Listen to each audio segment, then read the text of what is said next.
Good morning. I'm back at the Windolph crawler. It's Thursday morning. I want to get this going to take it down to the Rock River Threshery in Edgerton, Wisconsin tomorrow. And I got myself some new grade 8 bolts to put through the clutch mechanism parts. If you can see, I got them long enough so a non-threaded part would reach all the way through, because if it were, when it's back like this where there's threads where it goes through, it doesn't have as much strength through it or as much surface contact.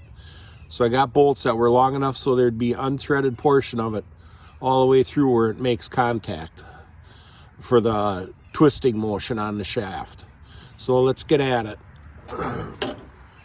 And I also dressed the shaft up with a file.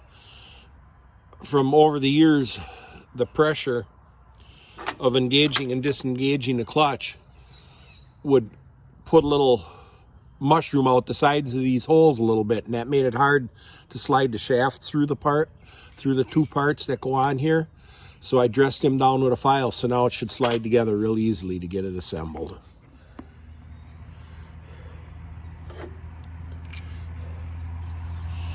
Now I want to check that these holes line up. This way they line up perfect. If I give it a half a turn,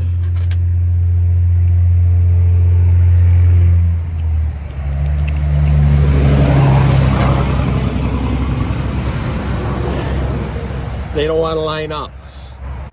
So I have to pay attention to which side the shaft is up.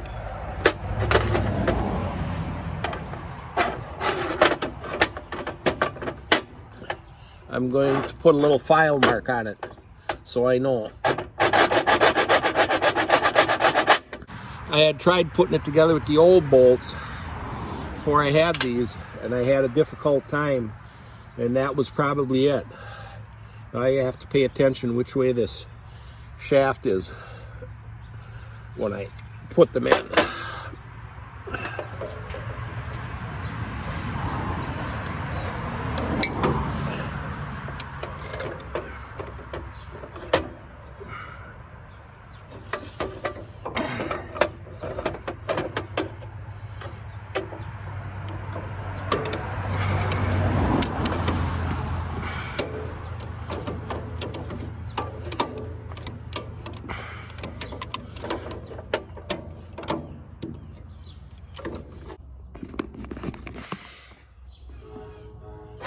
Put my bushing on here that takes up some of the play.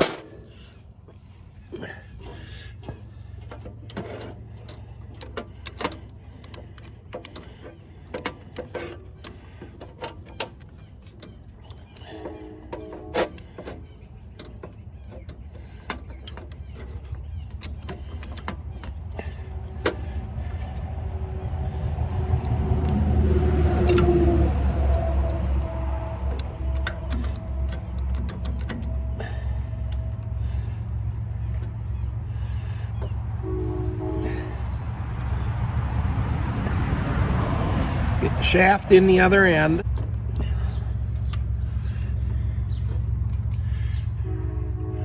Turn the shaft so my file mark is up.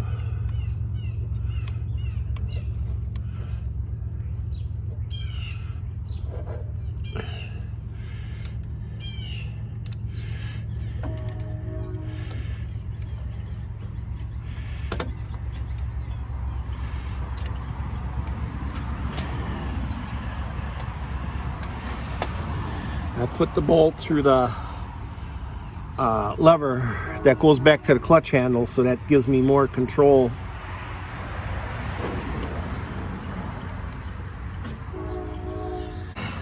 I'm using a smaller Allen wrench to try and find the holes.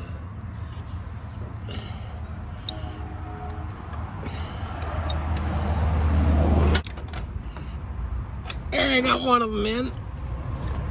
Oh, let's shoot for the other one. And I got the other one in.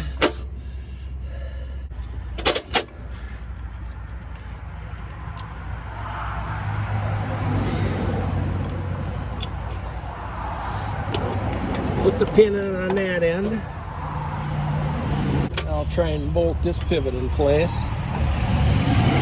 with my 19/32 nuts. Got that one started. And I'll try for the other. I may be getting old and stiff, but I'm fortunate that the dexterity in my fingers is still good for getting at bolts and like that and getting the lock washer on without dropping them. 19/32 wrench, or for my Australian friends, spanner.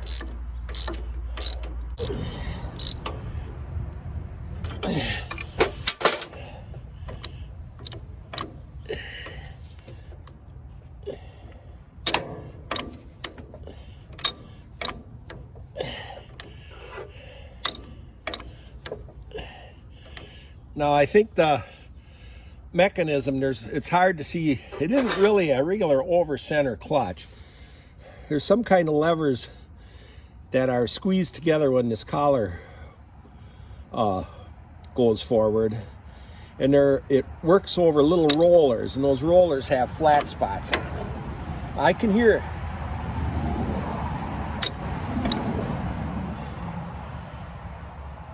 I don't know if you can hear it or not, but you can hear it snap.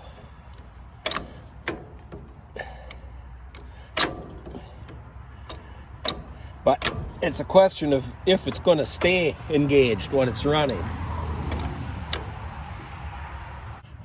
Well, I have to get the nuts on those through bolts, tighten them up. Then I'll start it up and give it a go.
So far it doesn't snap in.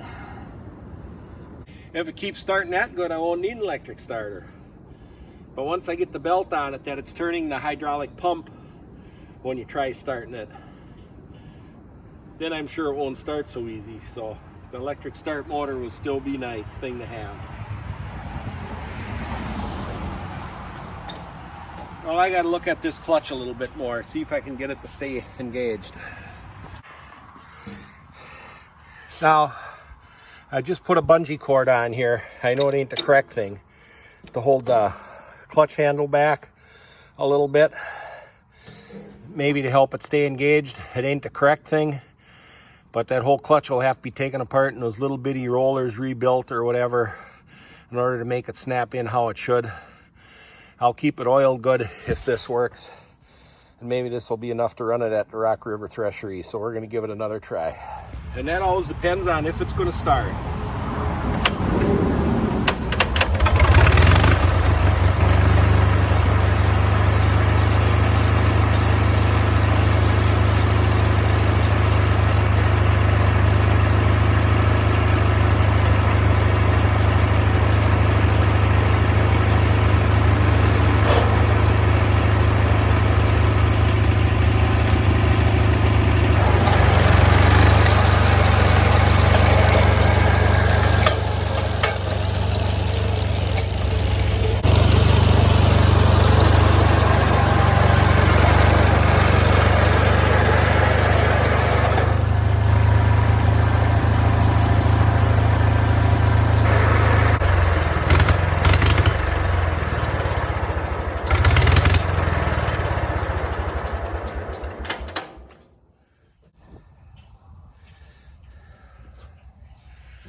So it's starting good and it's working. I know it ain't the correct thing, but it's gonna, I'll keep the release bearing oiled good or greased good, and it'll be good enough for a little bit. I'll run it down at the threshery. So now on to, I have to check all the fluids, the final drives, the bevel gear drive case. I know I got to put oil in the transmission. There's the PTO drive between the clutch and the transmission, and there's actually a belt pulling gear case between the PTO drive and the transmission. So there'd be 1, 2, 3, 4, 5. 1, 2, 3, 4, 6 fluids to check besides the engine oil. So I best get at it. Well, you can see I put it up in the air here to make it easier to check all the fluids in service. And I left a forklift underneath it for added security. So I'm gonna have to take this back cover off the bevel gear drive because I don't feel any drain plug on the bevel gear drive. And I've tried taking these out and they're blind holes.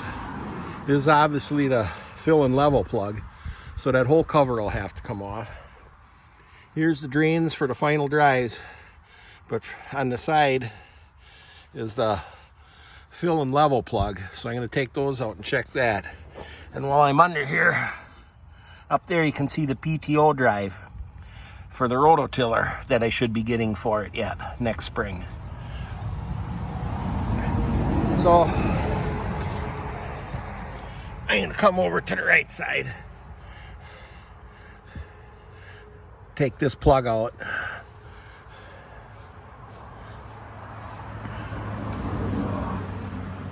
Well, it's not over full. We'll stick something in it, see if we find any oil.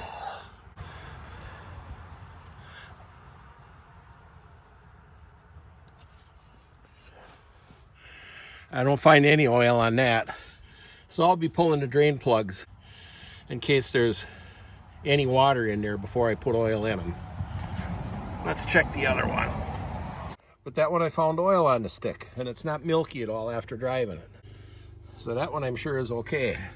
Now you can even see the plug on the right side isn't oily at all. The plug on the left side was oily. And this one wasn't even real tight. I mean, the only thing it tells me is this one, you know, oil just made it by the threads and got the plug a little oily, and this one is just dry. So we'll at least get oil in this side. Now I'm going to take the back cover off to make sure it's drained of any water. See what it looks like. And then I'll put oil in it. I'm seeing some drips of water coming out. That means there's water in it.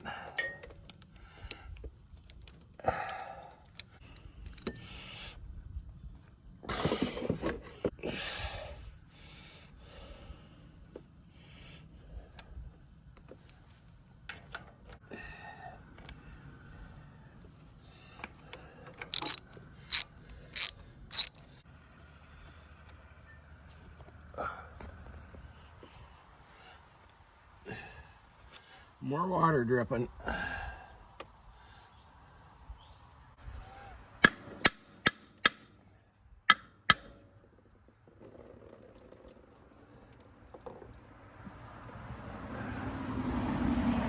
Little water, no oil.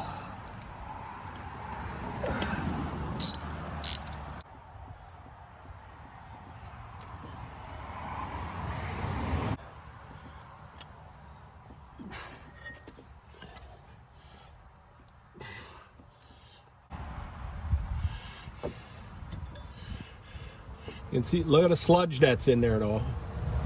And look at the crap in the steering gear. Look at the crap in the steering clutch housings.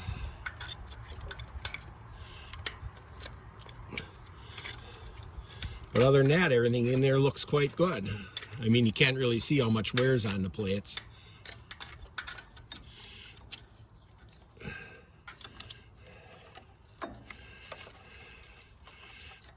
sludge in there. But everything looks quite good in there. I'll clean it out, put the cover on, so I can get oil back in the center housing, in the bevel drive housing.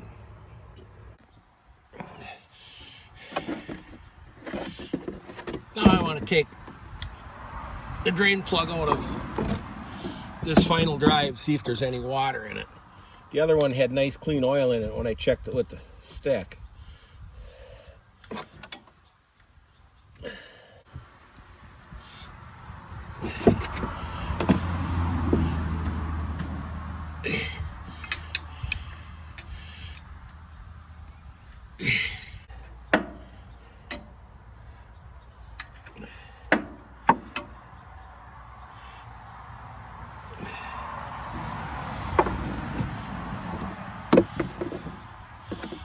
Any water?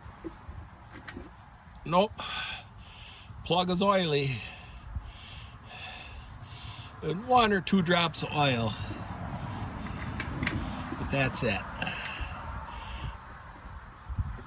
We're going to put that back in, and that final drive will get oil.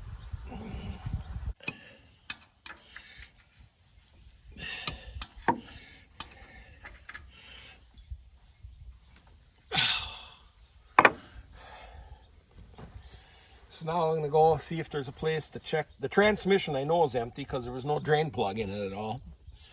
See if we can check the PTO housing and the belt pulley housing. It's pretty hard to see under there, but on the bottom end of this PTO drive, there's a plug just like that, and I'm going to crack that plug and see if any water comes out. I don't know if there's a level plug anywhere, but I'll probably just put some oil in it. The most it can do is leak out. The worst it can do is leak out somewhere, just to make sure there's oil in it. I don't know if you can see it, but I'm taking the plug out. And nothing's real. Oh, a little something's coming out. We're gonna put the plug in and we're just gonna dump some in there. Yeah, there's oil coming out now. It's all over my hand, but no water. But we'll add some more to it anyway. See, good, nice, clean gear grease smelling oil. To us guys, that smells like perfume. I found something a little depressing on my Windolph. And then this isn't it, but first I saw, you see how close together these springs are for the steering clutches? There's one missing on this side. But this is the depressing part.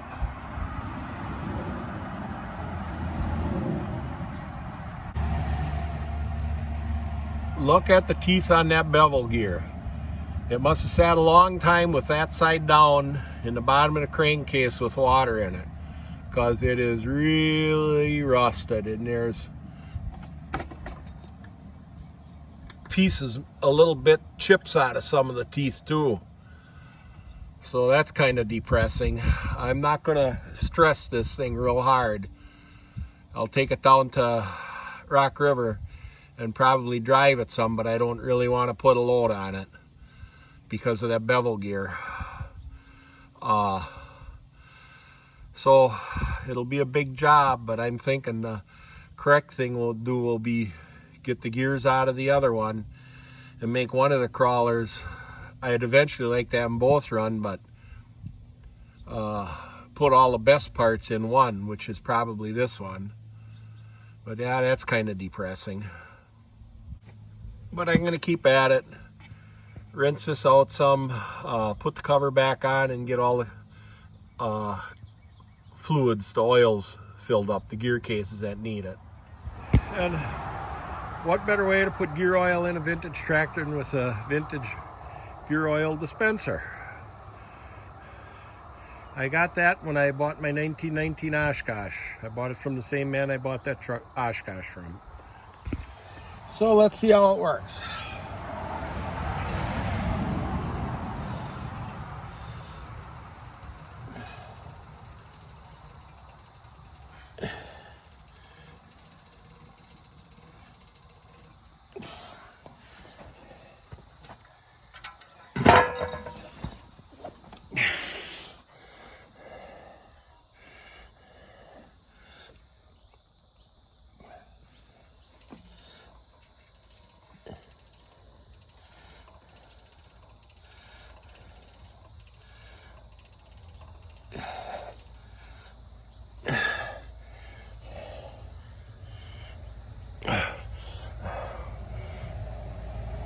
Works great. Now we'll do the final drive on this side.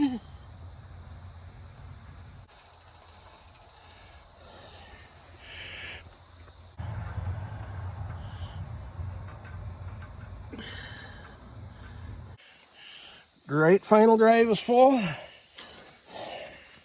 Now we'll go to the left final drive.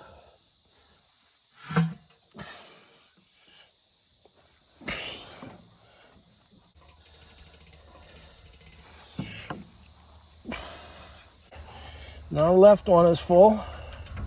Now both final drives are full. Now we'll go to the transmission.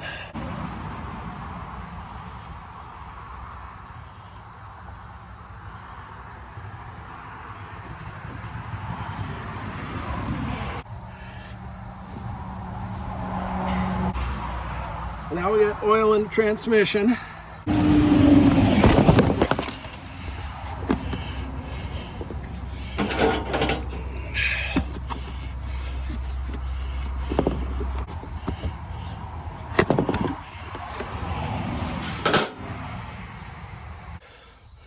So now I got oil in all the gear cases. I'm going to get it back down on the ground.